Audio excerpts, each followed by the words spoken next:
عمري 21 سنة بس كنت جنسيتي الليبية الأب والأم.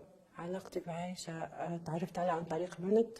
علاقتي بها إن هي اللي تربط فينا بالزباين اللي تجيب فيهم، وهي اللي تجيب في زباين، هي اللي تاخد في يعني في الأرقام، مني تاخد أرقام البنات تعطي فيهم للزباين، تواصل، تكون هي اللي توصل فينا بهم. يعني هي اللي توصل فيا وهي اللي ترفع فيا المزين وتاخد في صورة تبعتها للزبون باش يعني يشوف قبل. تعرفنا على بعض في محل عبايات عن طريق الصدفة. عجبها الريحة متاعي يعني خشت فيا، كعطيني رقمك، كعطيني ايميلك، قعدنا نهدرز على بعض فترة. عرفتني على بنتها قريبة مني في العمر. عرضت علي ان هي تعيني. قلت يعني قعدنا نهدرز على التواصل الاجتماعي فترة، وبعدين شوية بشوية قعدت كل مرة تفتح لي موضوع. من ضمن المواضيع ان هي قالت لي عندي موضوع اسهل انك انت يعني تخدمي وتجيبي منها فلوس واسهل. يعني قاعدة تغري فيها بانها مثلا اسهل وهيك تقدري تاخدي تليفون كويس، تقدري تديري سيارة، تقدري واحنا طبعا قعدنا يعني نهدرس قنعتني بالموضوع. عائشة تنسق للطلعة تقول لك صوري لي مثلا صورة كويسة هيك حلوة، تكوني لابسة فيها حاجة قصيرة حاجة عريانة هيك باش تبعتها للزبون. وهي كانت تنسق في كل شيء شبه، هي اللي توصل، هي اللي تجيب، هي اللي ترفع المزين. الفلوس تاخديها معيشة من الزبون، يقعدوا عندها وتاني يوم تعطيك فلوسك وتاخديها نسبتها. العلاقة اللي بيننا وبين عايشة في البداية كويسة، لغاية ما انك ترفضي لها انك تطلعي مع زبون مهم عندها او هيك، تبدا تبتز فيك ان انت لا ضروري تطلعي وعندك تصاوير وفيديوهات. فبالتالي شنو بصير ضغط، بتضطري انك انت تطلعي، لكن هي معاملتها كويسة لين تقولي لها لا، بعدين يبدا في ضغط. طبعا هي عايشة حريصة كل الحرص إن ما نعرفوش لا التسعيرة لا الإمكان.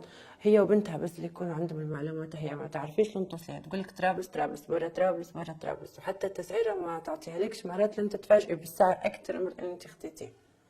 ما حتى البنوات اللي طلع فيهم تربطش فينا ببعض، وتمنعك انك انت تاخدي رقم لما تمشي للزبون ما تاخديش رقم، وما تاخديش رقم بنت باش يقعد التعامل معها هي وبنتها بس. طبعا احنا الطريق هذه يعني غلط ونادمين عليها، لكن ما عادش عرفنا كيف نبعدوا عن الطريق، لأن كان صاير لنا ابتزاز وضغط عن طريق عايشة. حتى البنات اللي معي، حتى اللي تفكر إن هي مثلا تتوب أو تبي تتجوز وهيك، ما عادش يقدرنا.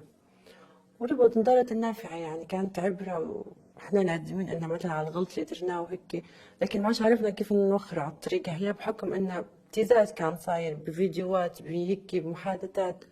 يعني حتى الحد يبي يبعد عليها ما عادش عارف كيف يدير.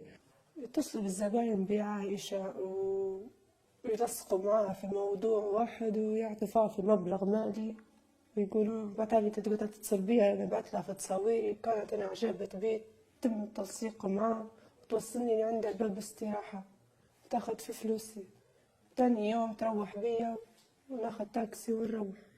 معرفتي بها عائشة حوالي سنة، وطلع فيا مرتين في طرابلس، مرتين في الخمس، مرتين في مصراتة، حسب التنسيقات متاعها وحسب الزباين متاعها، لكن أكترية تتردد على طرابلس. اسمي دانيا، عمري 21 سنة، يسكن في الجنسية ليبية، عزبان مش متجوزة. نوع العمل إن إحنا أمي تعرف زباين وتعرف بنات يطلعوا، يكلمها الزبون يقولها نبي بنت، تكلم البنت تقولها ابعتي صور مغريات وتبعتهم للزبون، ويتواصل الزبون مع أمي ويتفاهموا على اليوم اللي يبي فيه البنت والمبلغ كم من دون علم البنت،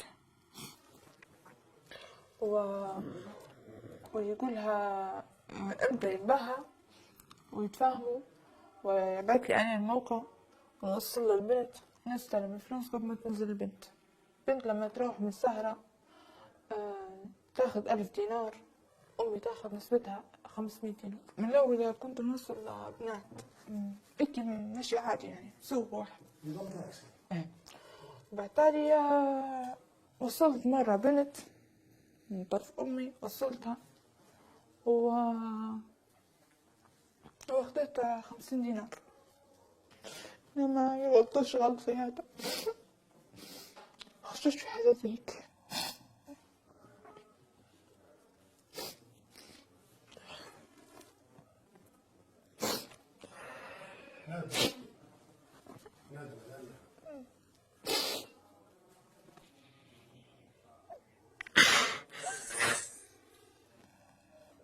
عايشة عمري 49 سنة. كلمني الزبون يقول لي نبي بنات اليوم داير سهرية، نبي بنات نتصل بالبنات، نتفق انا ويا زبون قبل ما نتصل بالبنات، مثلا نقول له يا فلان الفلاني انا راى البنت اليوم